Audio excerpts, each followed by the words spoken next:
පුතා මැරෙනවා දවස් 7කින්. නැකත් බලලා කියන්න. හරි වේදනාවකින් තාත්තා පසු වෙනවා. පුතා මැරෙනවා කියපුවම මොන තාත්තටද දුක නැත්? දුවගෙන යනවා බුදුහාමුදුරුවෝ හම්බෙන්න ජේතවනාරාමයට. ගිහින් බුදුහාමුදුරුවන්ට විස්තරය කියනවා. දැන් බලන්න ඕන පෙන්නඳුනේ මම මේ කියන කතාවත් එක්ක ගලපන්න ඕන හොඳේ. මේ කොහොමද දීර්ඝායුෂ ලැබෙන්නේ? ඊට පස්සේ බුදුහාමුදුරුවෝ දේශනා කරන අද ඉඳන් ගිහින් පිරිතක් ලෑස්ති කරන්න. ගෙදර පිරිත සූදානම් කරන්න.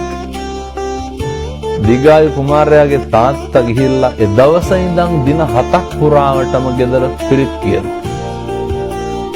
දැන් අර පුතා බිලිගන්න එන යක්ෂයා දවස් 7න් 7 වෙනි දවසේ එනවා. 7 වෙනි දවසේ ගෙදර පිරිතට කවුද වඩින්නේ? බුදුහාමුදුරුවෝ වඩිනවා. පින්නතුනි තථාගතයන් වහන්සේ වඩිනකොට සතර වරන් දෙවිවරු නිරන්තරයෙන් මෙතන ආරක්ෂා කරනවා.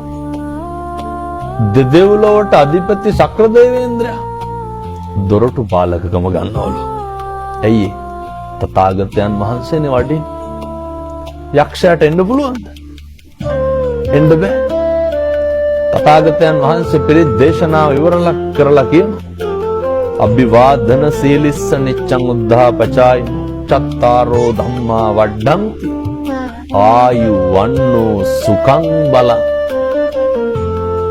හාමුදුරුවරුන්ට ගරු කරන ධර්මයේ හැසිරෙන වැඩිහිටියන්ට සලකන උදවියට ආයුෂය වැඩි, වර්ණය වැඩි, සැපය වැඩි, බලය වැඩි.